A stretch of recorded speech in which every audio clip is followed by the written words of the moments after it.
Hi, welcome to Gamers Web. Today we're going to carry on our look at Warhammer 40,000 Conquest, the Partworks from Hacette Partworks and Games Workshop, and we're up to issue 55. Okay, so this comes with another new piece of terrain for your battlefield, the Alchemite pipes. This is part of a larger set of terrain that will get more or less all of it throughout the run of the magazine. Which means I think we're, 25 issues now to go, and then we're finished. Okay, so we'll have a quick look at the sprue, then we'll look at the magazine itself. I've never actually seen this before, so it looks quite nice. Of course, as usual with Games Workshop, it's full of skulls everywhere. There's literally skulls on almost every single piece. I am actually going to use this for another game. I'm probably going to use this for Star Wars Legion rather than for 40k.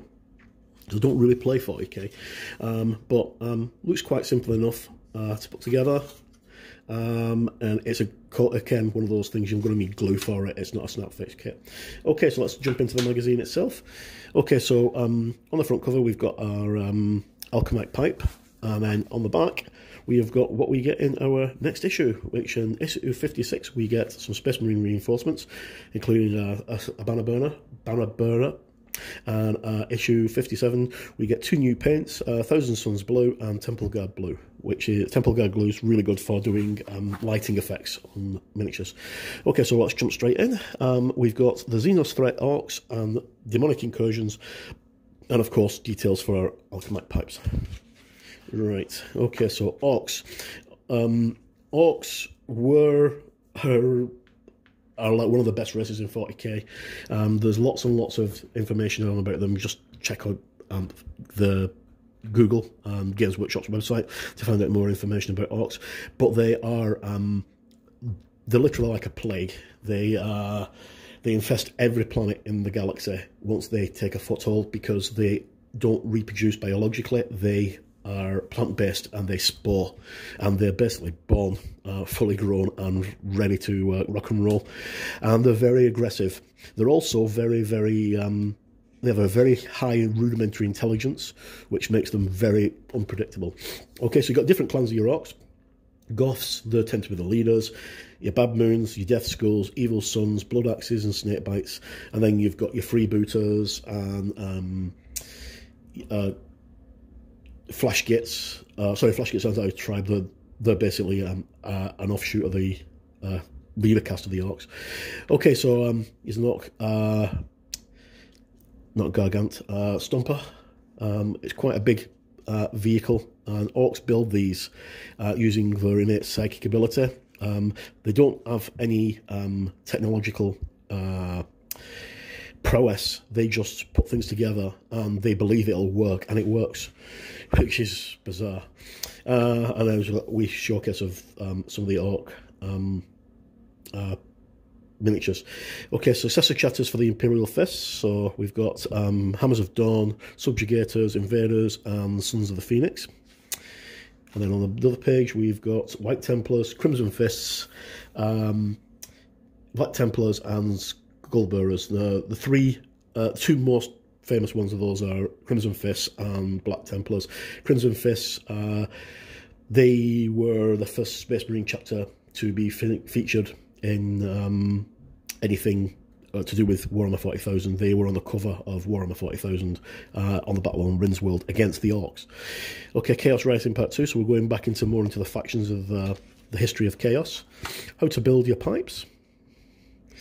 Alright, okay. Our enemies may rest, but the machine never sleeps. So they are quite simple. I'm going to actually put this together, I think, and then you can have a look what they look like, and how to paint them. They suggest painting it with lead belcher and then just putting all the details on, which is a good idea. Use your Necron compound for your dry brushing. I like this colour scheme. This one's really cool. That'll go quite well with something like Wild West Exodus, because it looks very Wild West and steampunk. New terrain rules, Poison City, and Septic Sabotage, and that brings us to the end of this. So if you just bear with me a few moments, I'm just going to quickly assemble this, and you can see what it looks like when it's assembled. I shall be right back. Okay, so just very quickly tacked it together with some super glue. I will actually glue it together properly with some plastic glue when I get home.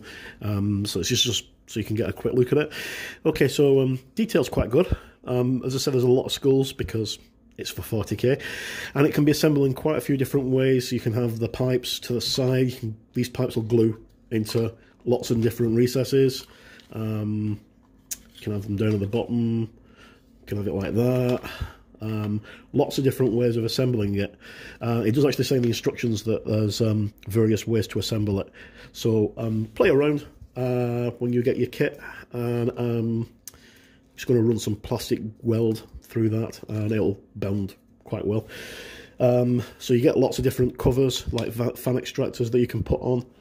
There's like 4 different ones that you can put on for a different effect, and also you can put this extractor cover on the top, or you can turn it upside down and put it on the bottom because it fits on both ends. Really versatile wee kit. It's the first time I've actually seen this one outside of a box, and I'm quite impressed with that.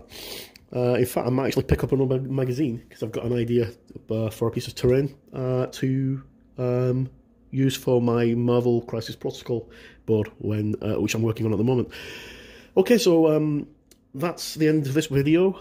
Next week we'll be taking a look at the Space Marines. There's a lot of miniatures in the next issue, so it's going to be quite difficult to get hold of. So I suggest, if you don't have it on subscription already, you speak with your local news agents and ask them to come and put it away for you. As always, comments are always welcome, and hopefully see you soon, and thank you for tuning in to Gamersweb.